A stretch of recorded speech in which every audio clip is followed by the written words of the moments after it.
Karena di gereja itu, di gereja kami lebih diberkati. It's okay kalau begitu. Tapi kalau begini, kalau sampai menjelekan gereja lain, jangan ke gereja itu. Nanti engkau begini, begini, begini, gini. Wah, Tapi itu memang di Bible racun kita itu. juga ada loh.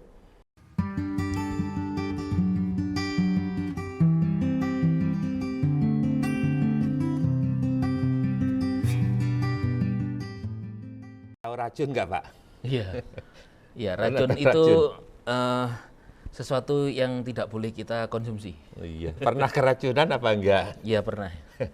Terus apa yang dilakukan ketika keracunan? Biasanya Air kelapa. dari air kelapa.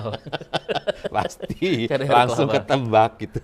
Iya, itu sudah obat turun-menurun itu. Iya, saya Nenek juga moyang. keracunan ikan tongkol gitu ya. Jadi rupanya ikan itu dibom orang bilang ya, diledakan kemudian Oh, zat kimia dari iya, itu dari bom masuk itu ke kena ikan. ikan. Kita Lalu olah, kita panggang, makan. Tahu-tahu ini pada benjol semua. ya biasanya kan gatel-gatel kayak biduran ya. Merah dan benjol semua di bibir. Nah, Terus? orang bilang keracunan ikan. Terus sembuhnya pakai apa? Air Air kelapa kelapa. juga. Iya. Air kelapa. Iya, ini kan racun kan di kaleng-kaleng kemasan kan juga harusnya ada toleransi yang harus Iya. dicantumkan bahwa itu ada kandungan racun. Tapi kan banyak yang tidak, ini masalahnya. Iya, banyak. Tapi juga ada makanan yang racunnya dicantumkan. Iya, memang iya. Ada sesuatu yang dikonsumsi juga racunnya Tapi dicantumkan. kan Misalnya nih, batasan sedikit kan? Sedikit. ya kebanyakan yang tidak boleh itu biasanya ibu menyusui dan bayi gitu. Nah itu karena bisa Wah, hamil dan menyusui. hamil dan menyusui itu nggak boleh gitu ya. Tapi ada yang nggak boleh gitu. Apa itu? Bukan makanan tapi rokok. Bisa menyebabkan hipotensi jantung bahkan sampai kematian. Tapi banyak yang mengkonsumsi juga. Iya, Tahu racun kan mereka sudah tahu itu racun. Iya. Coba Sekalipun kalau- sudah ditulis. Iya, coba makanan mengandung racun pasti nggak mau beli. Kecuali racun tikus, nah itu pasti beli. Ada yang pernah nyoba.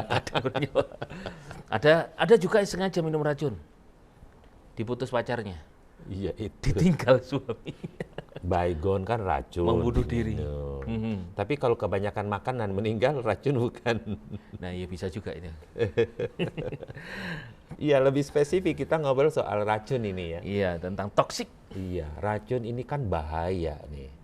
Bagi kekristenan sebenarnya bagi kekristenan juga ada nggak ini racun? Ya, orang Kristen itu kan inginnya bertumbuh ya.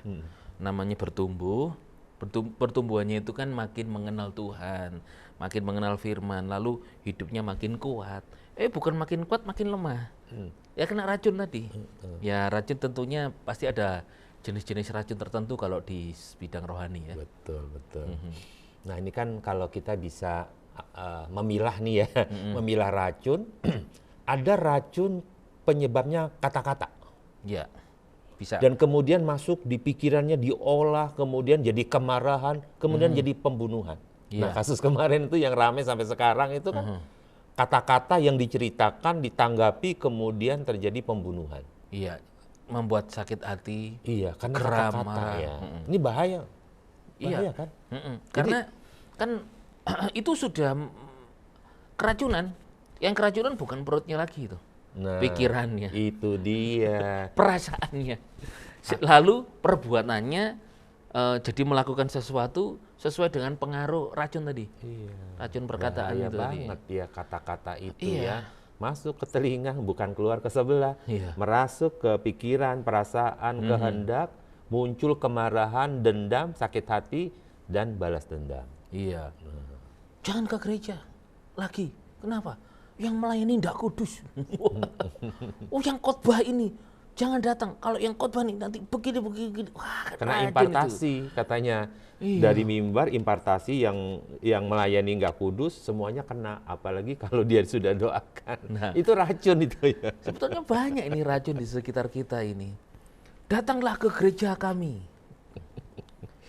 Karena di gereja itu, di gereja kami lebih diberkati. It's okay kalau begitu. Tapi kalau begini, kalau sampai menjelekan gereja lain, jangan ke gereja itu. Nanti engkau begini, gini.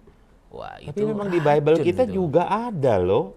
Iya. Ini racun yang merupakan jadi sebuah kepentingan demi kepentingan. ada sebuah peristiwa tragis di 1 Samuel 21 ya sampai 22 yang menimpa sebuah keluarga imam bernama Ahimelek. Ya. Kenapa? Ya, itu karena ada sebuah racun yang akhirnya menimpa keluarga imam justru. Kan udah kalimat-kalimat yang menghancurkan gitu. Iya, Kan sekarang kita mulai melihat di sosial media nih. Ya kalau ada seseorang dikuliti abis tuh, bahasanya dilontarkan. Kalau dulu masalah seorang pemimpin agama khususnya apakah dia gembala besar atau pendeta atau pelayan Injil, ketika dia sudah kena masalah, maka orang akan melemparkan sebuah status kejelekan dia dimunculkan seperti itu. Iya. Nah itu kan racun kan sebenarnya. Ya sebetulnya ya selain racun itu ditambahi disemprot baygon. Bukan menyebut sebuah merek ya.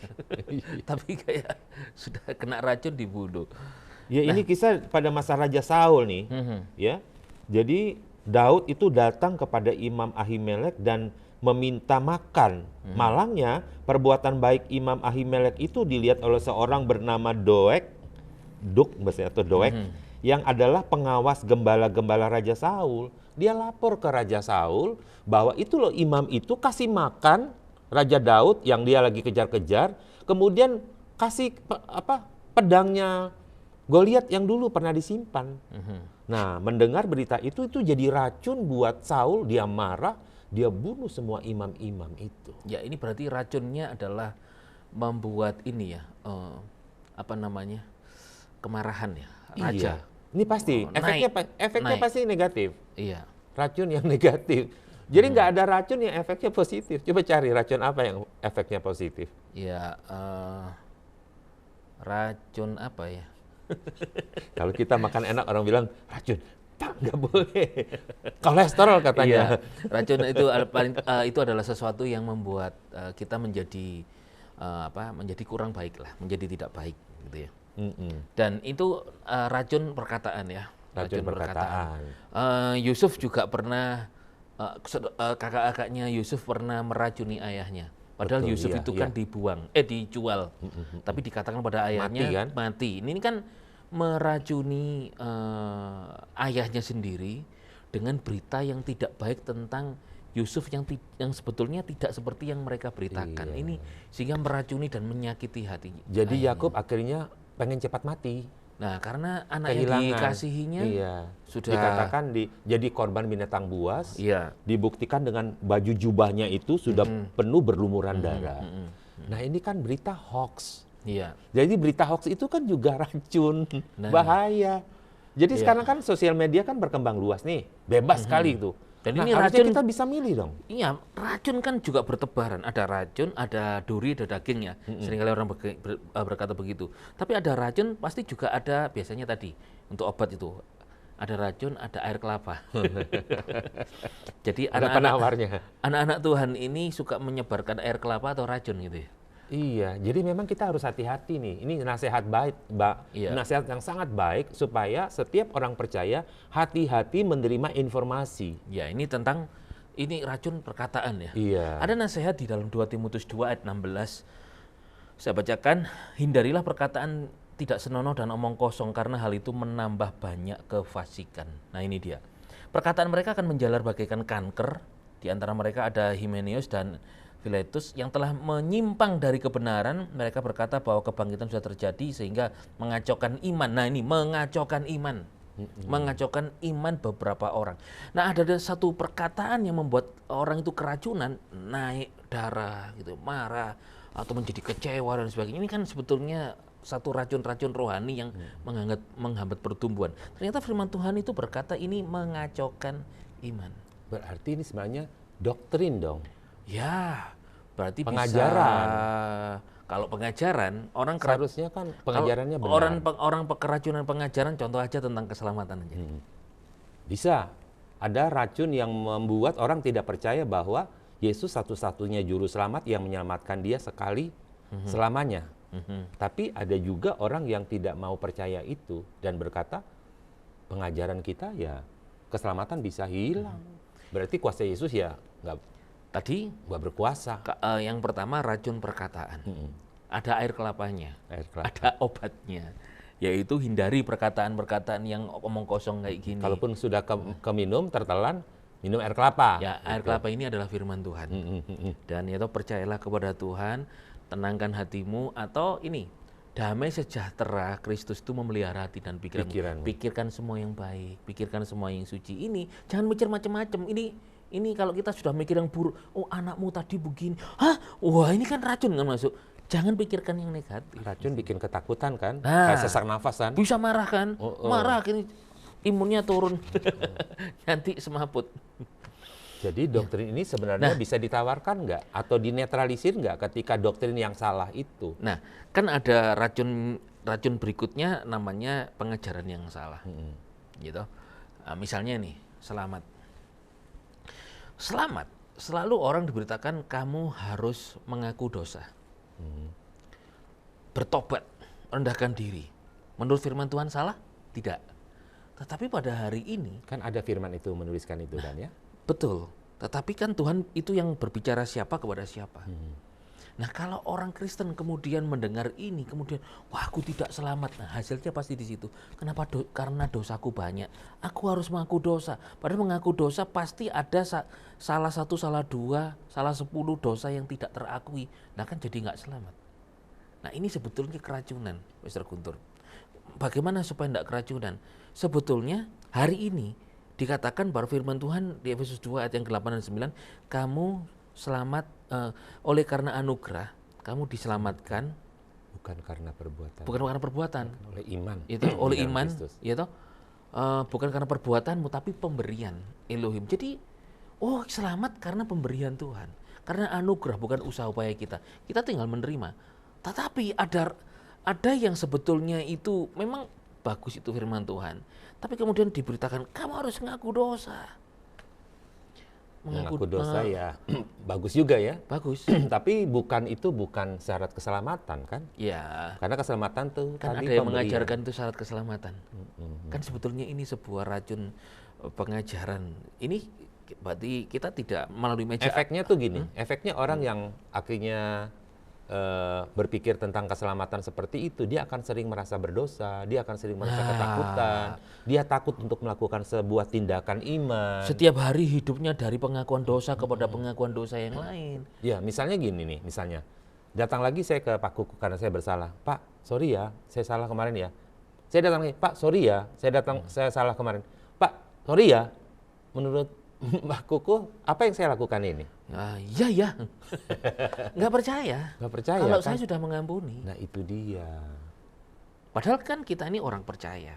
Nah sebetulnya ini adalah racun doktrin ini. Racun pengajaran.